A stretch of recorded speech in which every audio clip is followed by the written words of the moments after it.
इस वक्त मेरे साथ जुड़ रहे हैं चिराग पासवान, जो एलजेपी रामविलास पासवान के फैक्शन के स्टार हैं इस वक्त, क्योंकि 100% इनका स्ट्राइक रेट है। मोदी के ये हनुमान खुद इन्होंने डिक्लेयर किया हुआ है। और चिराग पासवान, आपका टाइम्स नाउ और टाइम्स नाउ नवभारत पर स्वागत है और ढेर सारी बधाई हमारे दर्शकों की तरफ से और दोनों चैनल्स की तरफ से आपको। ये 100% स्ट्राइक रेट का फॉर्मूला कैसे बनाया आपने चिराग पासवान जी? और मैं ये कह दूं, क्योंकि मैं रिपोर्टर थी उस जमाने में जब रामविलास पासवान जी मंत्री थे और मैं कवर करती थी बीट। आज जहां भी होंगे खुश तो बहुत होंगे आपको देखकर। ये फॉर्मूला कौन सा है आपका? Thank you Navika ji, thank you for your kind word सबसे पहले। और मुझे लगता है मैं शायद इस बात को कह सकता हूं कि जो मैं फील कर रहा हूं शायद आप भी फील कर सकते हैं पापा को लेकर, क्योंकि आपने भी उनके साथ करीबी रूप में आपने काम किया, आपने उनको जाना पहचाना। तो आपने जब ये कहा कि वो जहां भी होंगे खुश बहुत होंगे, मैं मानता हूं he must be very proud and very happy. ये एक बड़ी जिम्मेदारी थी। पापा को हमेशा माना जाता था इस बात के लिए कि उनका जहां भी रहे उन्होंने गठबंधन में हमेशा बेहतरीन परफॉर्म किया। 2014 में 7 सीटें पापा लड़ रहे थे, 7 में से 6 सीटें जीते। 2019 में उनका भी स्ट्राइक रेट 100% रहा, 6 की 6 सीटें वो जीते। तो ऐसे में एक बड़ी जिम्मेदारी थी मेरे ऊपर भी, और काफी लोग थे जो नजर गड़ाकर इस बात को देख रहे थे कि मैं कितनी जीतता हूं, क्या उन्हीं के नक्शे कदमों पर चल पाता हूं कि नहीं। पर मैं मानता हूं कि उन्हीं का दिया हुआ आशीर्वाद है, उन्हीं का अंश, उन्हीं के संस्कार है मुझ में। तो उन्हीं की कार्यशैली को लेकर आगे बढ़ रहा था। तो जिस मंत्र का आप जिक्र कर रही हैं कि ऐसा क्या था जिसकी वजह से 5 से 5 जीता, मुझे लगता है पापा के संस्कार थे जिसकी वजह से परिणाम 100% स्ट्राइक रेट के तौर पर सामने आया। चिराग पासवान जी, आप अपने आप को मोदी के हनुमान कह रहे थे और हर रैली में आप इसी तरह अपने आप को दिखाते थे और आपके और मोदी जी के बीच में खास केमिस्ट्री नजर आती थी। कभी वो आपको गले लगाते, कभी आपको आशीर्वाद देते। आज ये जो 5 सीटें आपने मोदी जी की झोली में डाली हैं, क्योंकि बीजेपी का रिजल्ट उस तरह का नहीं रहा जिस तरह का शायद लोगों को उम्मीद थी, एग्जिट पोल्स को उम्मीद थी और बीजेपी को खुद जिसकी उम्मीद थी। अब आपकी भूमिका क्या रहेगी? मुझे नहीं पता नाविका जी मेरी क्या भूमिका रहेगी, बट हाँ, जिस भूमिका के लिए हम लोग मेहनत कर रहे थे वो मेरे प्रधानमंत्री जी की भूमिका थी कि वो देश में तीसरी बार देश का नेतृत्व करे। मैं मानता हूं और मैं पूरी ईमानदारी से इस बात को मानता हूं कि देश के विकास के लिए जरूरी है मेरे प्रधानमंत्री जी का तीसरी बार देश का प्रधानमंत्री बनना। एक प्रधानमंत्री जो 2047 तक देश को विकसित देश बनाने के लक्ष्य के साथ आगे बढ़ रहे हैं, एक प्रधानमंत्री जो अगले 5 साल में भारत को दुनिया की तीसरी सबसे बड़ी अर्थव्यवस्था बनाने के लक्ष्य के साथ आगे बढ़ रहे हैं। इस सोच का धरातल पर उतरना जरूरी है और वो मेरे प्रधानमंत्री ही कर सकते हैं। तो हम तमाम घटक दल उसी लक्ष्य के साथ आगे बढ़ रहे थे कि हमारे प्रधानमंत्री तीसरी बार देश का नेतृत्व करें। उस लक्ष्य में हम लोग सफल रहे। हाँ, कहीं ना कहीं संभवतः चूक हुई है। नाविका जी, होता क्या ना, हम लोगों ने अपने लिए इतना बड़ा लक्ष्य रख दिया था 400 सीटों का कि अगर उसमें थोड़ी सी भी चूक हुई तो सवाल जरूर उठते हैं कि क्यों। कहीं ना कहीं कुछ कमी रही होगी, उसको भी हम लोग सुधार करेंगे। बट ये भी कोई कम बड़ी बात नहीं है। अगर देश के इतिहास को मैंने ठीक से समझा तो दूसरी बार देश में ऐसा होने जा रहा है, देश के आजादी के बाद के इतिहास में, इन 70 सालों के में 7 दशकों में, कि तीसरी बार कोई प्रधानमंत्री लगातार प्रधानमंत्री पद की वो शपथ लेने जा रहे हैं। तो ये अपने में एक बहुत बड़ी उपलब्धि है एनडीए को, जिस तरीके से एक बड़ा जनादेश इस बार भी मिला है। और मैं मानता हूं मेरे प्रधानमंत्री जी की गारंटी पर भरोसा है लोगों को, और आने वाले दिनों में हर अपनी उस गारंटी को वो धरातल पर उतारेंगे। मैं आपसे पूछना चाहती हूं, कल एनडीए की बैठक हुई, तमाम घटक दल जिसमें बड़ी तादाद में मेंबर्स ऑफ पार्लियामेंट हैं, चंद्रबाबू नायडू जी के, नीतीश कुमार जी के, और नीतीश कुमार जी और आपके बीच में जो पुरानी एक खटास थी, उससे कैसे एडजस्ट करेंगे? क्योंकि ये एनडीए एक नई एनडीए होगी, एक नई केमिस्ट्री होगी जिसके साथ सरकार बनेगी।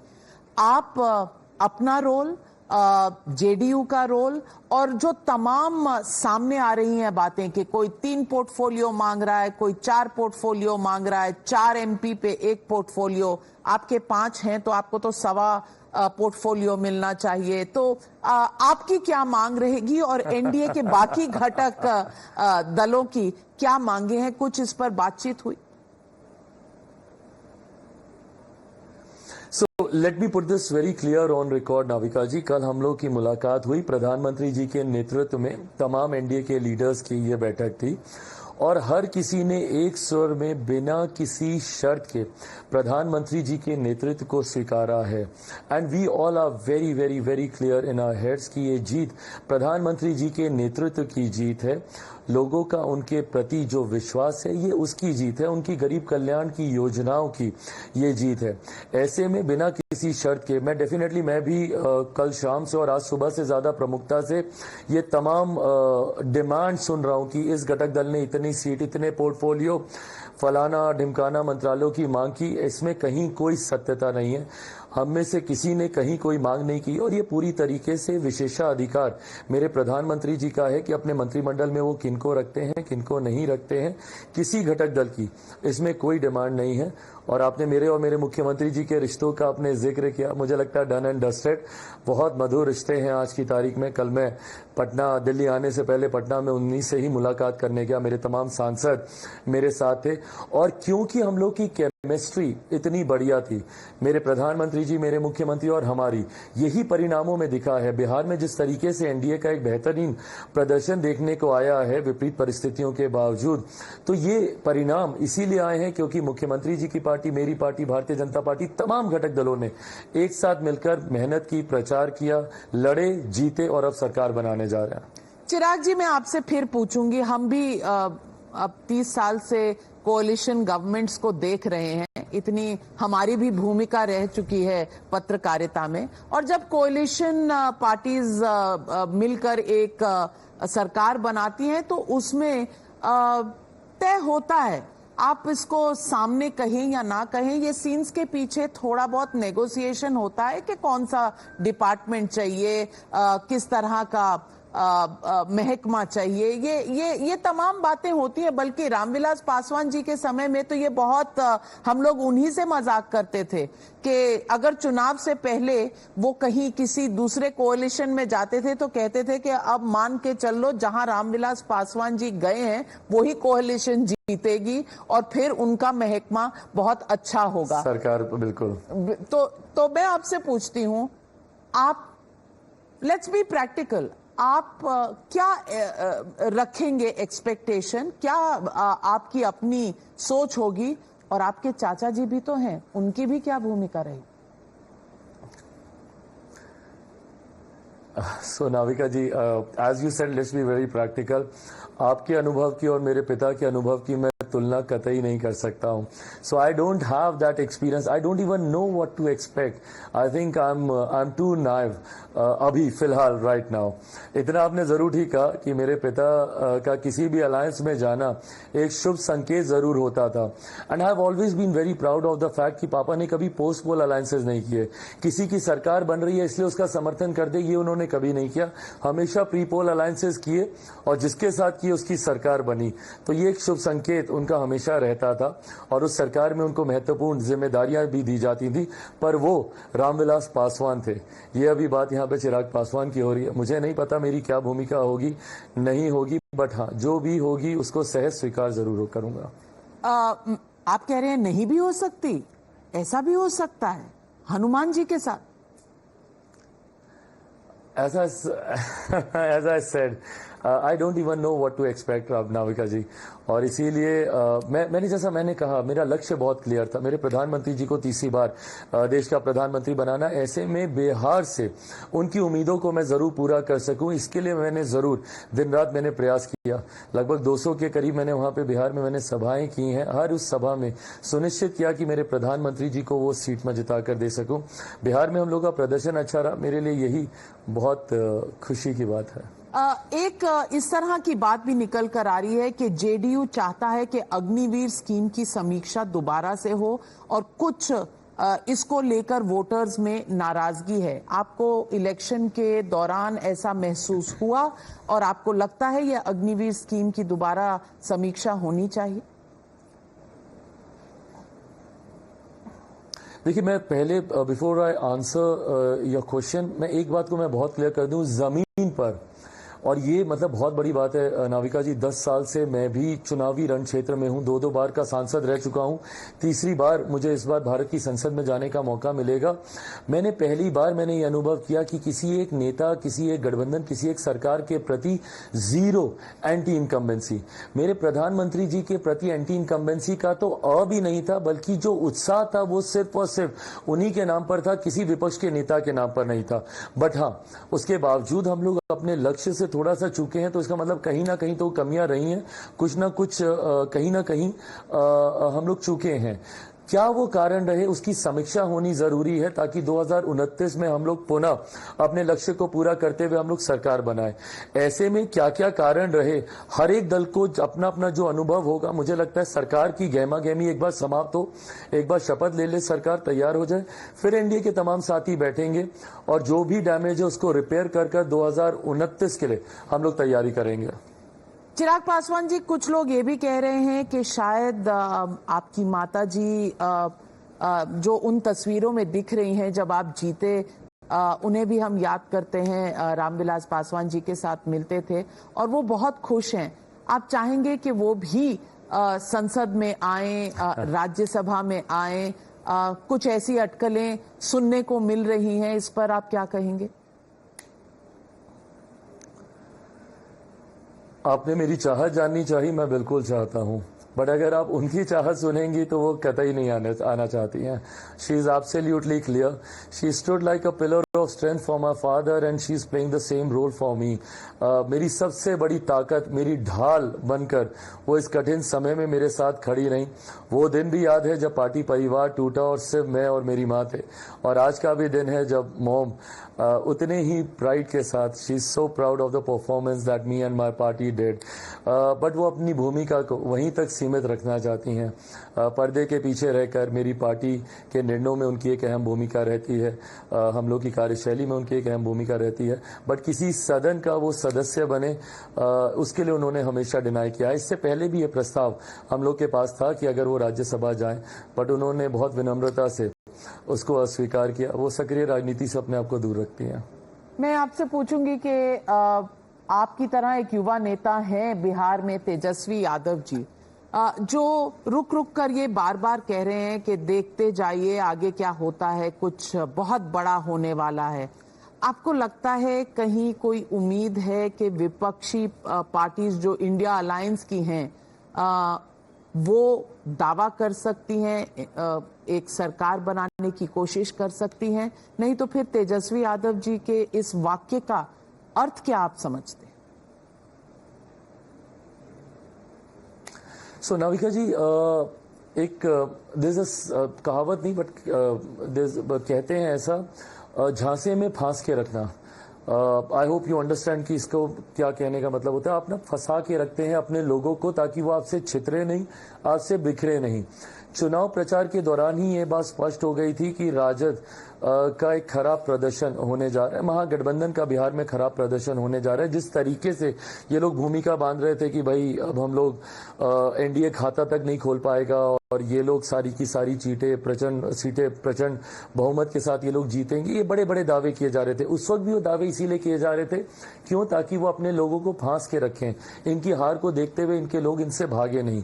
आज पुनः, और ये 5 साल तक ये ऐसे ही बोलते रहेंगे, क्योंकि इनको डर है इस बात का कि जिस तरीके से एनडीए हर बार बहुमत के साथ सरकार बनाता जा रहा है, तो कहीं इनके लोग इनका साथ ना छोड़ दें। ये वही हैं जिन्होंने मेरे बारे में भविष्यवाणी की थी। I don't know whether you have seen that video और नॉट, बट रील्स में आजकल खूब वायरल हो रहा है, जहां पे तेजस्वी मुझे हार की मुबारकबाद दे रहे हैं। हकीकत यह है कि राजनीति में अभी भी नादान है ये। उप मुख्यमंत्री बनने के बाद बिहार और बिहारियों की सोच को ये समझ नहीं पाए हैं और गाहे बगाहे इस तरीके के बच्चों वाले बयान देते रहते हैं। मैं आपसे ये पूछूंगी कि प्री पोल अलायंस जो थी, या प्री पोल जो बीजेपी के मैनिफेस्टो में चीजें थी, यूसीसी हो, वन नेशन वन इलेक्शन हो, इन तमाम मुद्दों पर आप कहां खड़े होंगे? देखिए, जब ये टेबल पे आएंगे तो डेफिनेटली हर दल, हर पार्टी अपना मत इसके ऊपर रखेगी। बट हाँ, जब आप किसी गठबंधन में होते हैं तो गठबंधन वैचारिक तौर पर होता है। आप उस गठबंधन की नीति सिद्धांतों से अधिकांश तौर पर आप सहमति रखते हैं, इसीलिए आप उस गठबंधन के साथ, उस सोच के साथ आप अपने आप को जोड़ते हैं। Having said that, I think every ally partner has this liberty, has this independence to be in an alliance that's based on issues. मैंने 2014 में भी इस बात को मैंने स्पष्ट तौर से कहा था कि मुद्दों के आधार पर यह गठबंधन है। अगर कभी कहीं पे हम लोगों के इश्यूज के साथ हम लोग को कॉम्प्रोमाइज करना होगा तो हम लोग अपनी बातों को प्रमुखता से रखेंगे, और गाहे बगाहे हम लोगों ने किया भी है। उसका एक उदाहरण, पीछे जब अनुसूचित जाति जनजाति एट्रोसिटी एक्ट के डाइल्यूशन का एक मामला आया था, तो उस वक्त भी खुलकर मैंने, मेरे पिता आदरणीय रामविलास पासवान जी ने खुलकर हम लोगों ने अपनी बातों को रखा था। और मुझे लगता है कि ये गठबंधन हम लोग को वो स्वतंत्रता देता है। मैं कल की बैठक की अंदरूनी बातें कहनी नहीं चाहिए, बट मेरे प्रधानमंत्री जी का ये जिक्र मैं जरूर करूंगा कि मेरे प्रधानमंत्री जी ने कल दोहराते हुए इस बात को कहा कि this platform is open for discussion. आप लोग आए, अपनी बातों को रखें, और मैं हर सुझाव, मतलब कोट अनकोट मैं उन्हीं के वाक्य को मैं रिपीट कर रहा हूं कि मैं हर सुझाव को सुनने के लिए तैयार हूं। मैं चाहता हूं, मैं उम्मीद रखता हूं कि आप लोग अपने सुझाव मुझे दें ताकि उसके आधार पर ये सरकार बेहतर प्रदर्शन कर सके। जब इस गठबंधन का नेतृत्व करता ही इस बात को कहता है तो वो लिबर्टी हम लोग को मिलती है अपनी बातों को रखने की। तो जिन मुद्दों का आपने जिक्र किया, किसी भी दल को इसमें इन मुद्दों को लेकर सहमति, असहमति, कुछ भी तरीके की सुझाव, जानकारी, उसके लिए मुझे लगता है एनडीए का वो मंच हमेशा से खुला हुआ है। बातचीत कर कर ही हम लोग उस पर आगे बढ़ेंगे। मैं आपसे ये भी पूछना चाहूंगी कि आगे चलने में लोगों का कहना है कि प्रधानमंत्री नरेंद्र मोदी, उनकी शक्ति घटी है क्योंकि 63 सीटों का लॉस हुआ है बीजेपी को। अब जो ये अलायंस है वो बीजेपी अकेले नहीं है, बैसाखियों पर है। ये तमाम चीजें विपक्षी पार्टियां उठा रही हैं। मैं आपसे पूछना चाहती हूं, क्या मोदी 3.0 उस तरह के कड़े फैसले ले पाएगा जिस तरह के कड़े फैसलों का उन्होंने हमेशा एक तरह से डेमोन्स्ट्रेशन दिया है 2014 की सरकार में, 2019 की सरकार?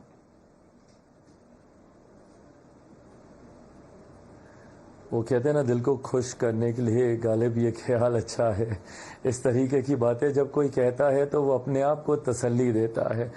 ये वो लोग हैं जो मेरे प्रधानमंत्री जी को कमजोर देखना चाहते हैं। ये वो सोच है जो मेरे प्रधानमंत्री जी को कड़े फैसले लेते हुए देख घबराते हैं।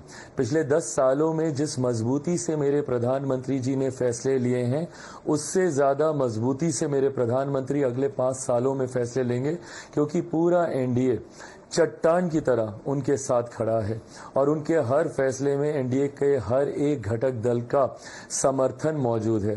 तो ऐसे में जब लोग ऐसी बातें करते हैं, वो कहीं ना कहीं अपनी ख्वाहिशों को जाहिर करते हैं। वो ऐसा चाहते हैं इसीलिए ऐसा बोलते हैं, पर हकीकत इसके बिल्कुल विपरीत है। मेरे प्रधानमंत्री जी की बॉडी लैंग्वेज देख लीजिए, उनकी बातें देख लीजिए, हर बातों में आपको वो कॉन्फिडेंस दिखेगा जो पिछले 10 सालों में ही नहीं बल्कि पिछले 25 सालों में हम लोग को देखने को मिला जब से वो गुजरात के मुख्यमंत्री बने।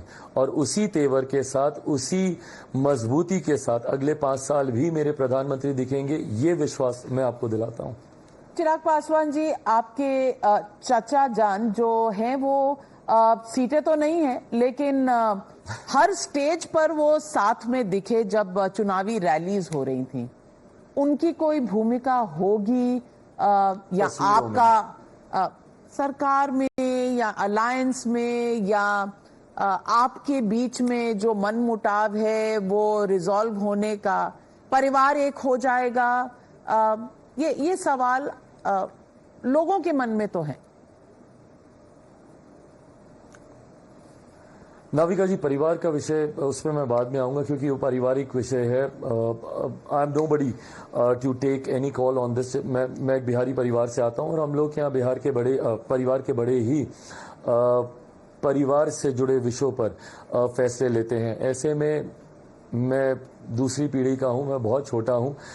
परिवार के बड़ों को ही ये फैसला लेना है कि परिवार एक होगा नहीं होगा। मेरी फूआ हैं, फूफा जी हैं, मेरी माँ है, सब लोग हैं, इन सबको, मेरी बहनें हैं बड़ी, उन लोगों को सबको मिलकर ये फैसला लेना। बट हाँ, जहां तक राजनीतिक परिप्रेक्ष्य का आपने जिक्र किया, जिस व्यक्ति ने एनडीए गठबंधन को कमजोर करने का प्रयास किया हो, उनके साथ एनडीए का कोई रिश्ता नहीं हो सकता है। जिनकी भूमिका एनडीए के प्रत्याशियों को हराने को लेकर रही हो, एनडीए में ऐसे दलों का कहीं कोई स्थान नहीं है। ऐसे नेता, ऐसे दल कहीं भी एनडीए, और इसीलिए कल एनडीए लीडर्स की जब बैठक थी तो उसमें आपको वो दिखे नहीं ना। उसका कारण ही यही था कि वो एनडीए का हिस्सा नहीं है, क्योंकि एनडीए के प्रत्याशियों को हराने में उनकी भूमिका रही, जिसको कतई ही बर्दाश्त नहीं किया जा सकता। बहुत सही तरीके से आपने सवाल का जवाब भी दिया और कोई ऐसी बात भी नहीं की जो छोटों को बड़ों के बारे में नहीं करनी चाहिए।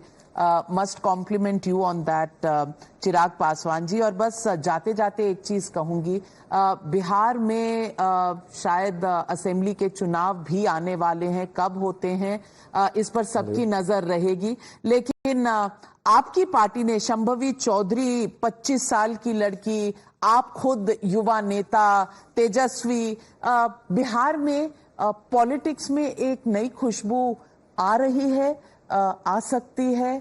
क्या बिहार एक नई दिशा दिखा सकता है इस देश को? मुझे लगता है this is the law of the nature. I think universe के सिद्धांतों में से एक है। नेचुरल शिफ्ट होता है, एक जनरेशनल शिफ्ट होता है। एक पीढ़ी आती है, एक पीढ़ी जाती है। 70 का वो दशक था जब एक नई पीढ़ी को बिहार ने देखा था, जिसमें मेरे पिता आदरणीय रामविलास पासवान जी थे, आदरणीय लालू जी थे, आदरणीय नीतीश कुमार जी थे, सुशील मोदी जी थे। वो एक नई पीढ़ी युवा नेताओं की उस वक्त आई थी। मुझे लगता है जनरेशनल शिफ्ट के दौर से बिहार इस वक्त गुजर रहा है। नई पीढ़ी आ रही है। जिन तमाम नेताओं का आपने नाम लिया, तेजस्वी हैं, मैं हूं, मेरी पार्टी के युवा नेता, और नाविका जी, मतलब मैं इंक्लूड करूंगा आपके इस सवाल में ही इसी बात को। बिहार में कुछ पार्टियां ऐसी हैं जो जातीयता और सांप्रदायिकता के आधार पर अपने समीकरण को बनाकर फ्लॉन्ट करती हैं और एमवाई की बात करती हैं। बट मेरा भी एक एमवाई समीकरण रहा है, क्योंकि आपके सवाल में युवाओं का जिक्र था, इसलिए मैं अपना समीकरण भी चाहूंगा कि उसका भी इसमें जिक्र हो। मेरा अपना भी एक एमवाई समीकरण था जिसमें महिलाएं और युवा थी। मैं सीमित सीटों पर चुनाव लड़ा था, पर 5 में से 4 युवाओं को मैंने मौका दिया। इन 5 में से 2 महिलाओं को मैंने मौका दिया, जहां पे अनुभव के तौर पर वीना जी भी हैं और यंगेस्ट एमपी के तौर पर शांभवी चौधरी भी हैं।